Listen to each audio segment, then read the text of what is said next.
Welcome to good news India. ఈ రోజు release అయిన కన్నప్ప. సో చాలా మందికి చాలా డ్రీమ్ ప్రాజెక్ట్స్ ఉంటాయి. అలాగే విష్ణు గారి డ్రీమ్ ప్రాజెక్ట్ కన్నప్ప. మొత్తానికైతే అది ఈ రోజు రిలీజ్ అయిపోయింది. ఈ మూవీ ఎలా ఉంది ఏంటి అనే విశేషాల్లోకి వస్తే, ముందుగా అసలు ఈ స్టోరీ ఎక్కడి నుంచి స్టార్ట్ అయింది, సో ఈ స్టోరీ ఎలా ఉంటుంది దాని గురించి మాట్లాడుకుందాం. దూర్జటి అనే ఒక కవి కాళహస్తీశ్వర మహత్యం అనే ఒక గ్రంథం రాశారు. దాన్ని బేస్ చేసుకొని కొన్ని మూవీస్ అయితే రిలీజ్ చేసి దాన్ని కొంచెం మాడిఫై చేసి బాపు గారు భక్త కన్నప్ప అనే మూవీ చేశారు. ఆ మూవీ గురించి చాలా మందికి తెలిసే ఉంటది. ఆ టైంలో ఒక సెన్సేషన్ క్రియేట్ చేసింది అనమాట. సో అదే స్టోరీని మళ్ళీ రీమేక్ లాగా తీసారనమాట. సో ప్రెసెంట్ ట్రెండ్ కి తగ్గట్టు ప్రెసెంట్ విఎఫ్ఎక్స్ గానీ కొంచెం సినిమాటిక్ ఎఫెక్ట్స్ యాడ్ చేసి ఆ సినిమాని ప్రెసెంట్ జనరేషన్ తగ్గట్టుగా మోడిఫై చేశారు. సో ఈ సినిమా గురించి మాట్లాడుకోవాలనుకుంటే, సో ఆ సినిమా తగ్గట్టే తీసారా లేదంటే ఈ సినిమా ఎలా ఉంది అన్న విషయానికి వస్తే, ఫస్ట్ హాఫ్ లో చూసుకుంటే స్టోరీ అంతా ఏం ఉండదు. ఫస్ట్ హాఫ్ లో ఏంటి అంటే ఈ కన్నప్ప ముందు స్టోరీ ఉంటుంది. సో ఆ వేటగాడు ఎలా ఉన్నాడు, తన వేటగాడు ఎలా ఉండేవాడు, విద్య నైపుణ్యాలు ఏంటి, తను ఎలా లవ్ లో పడ్డాడు, ఆ లవ్ స్టోరీ అంతా ఉంటది. కరెక్ట్ గా ఇంటర్వెల్ టయానికి అయితే మోహన్ లాల్ గారు ఎంట్రీ ఉంటది. సో ఆ కొంచెం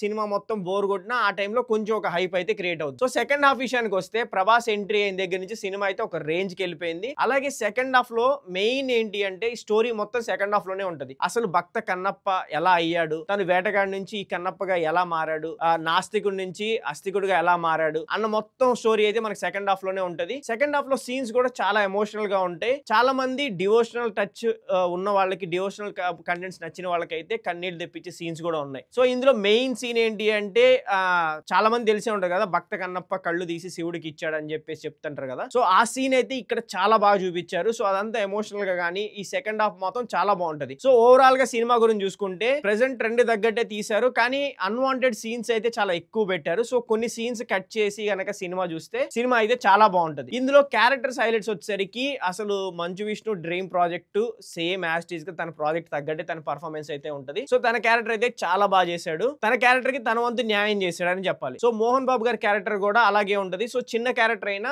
తన క్యారెక్టర్ కూడా చాలా బాగుంటది. హీరోయిన్ కూడా తన పర్ఫార్మెన్స్ మొత్తాన్ని చూపించింది. సో తన ఫైట్ సీక్వెన్సెస్ కానీ తన బ్యూటీ సీన్స్ లో కానీ చాలా బాగా అయితే పర్ఫార్మ్ చేసింది. మోహన్ లాల్ గారు చిన్న క్యారెక్టర్ అయినా కానీ తన వంతు పాత్ర తనకు న్యాయం చేశాడు. మెయిన్ ఏంటి అంటే ప్రభాస్ గారి క్యారెక్టర్ చాలా కామ్ అండ్ సెటిల్ గా ఉంటది. క్యారెక్టర్ అయితే చాలా స్లోగా నీట్ గా వెళ్తుంటది. ఆ క్యారెక్టర్ కి అయితే ప్రభాస్ గారు అయితే పర్ఫెక్ట్ అంటే పర్ఫెక్ట్ గా సెట్ అయ్యారు. సో ఆ క్యారెక్టర్ కూడా వన్ ఆఫ్ ద ఇంపార్టెంట్ అని చెప్పాలి ఈ సినిమా హిట్ అవడానికి కూడా. సో ఈ సినిమాకి ఓవరాల్ గా మనకి పెట్టిన ఈ బడ్జెట్ కి అయితే ఓకే అని చెప్పాలి. ఇంకొంచెం బాగా తీసే ఛాన్సెస్ ఉన్నాయి. సో ఇంకొంచెం బాగా తీస్తుంటే బాగుండేది. సో ఇది అనమాట మన ఓవరాల్ మూవీ రివ్యూ. సో ఇలాంటి మరిన్ని కంటెంట్స్ కావాలనుకుంటే మా ఛానల్ ఫాలో అవ్వండి. Don't forget to like, share and subscribe to good news India.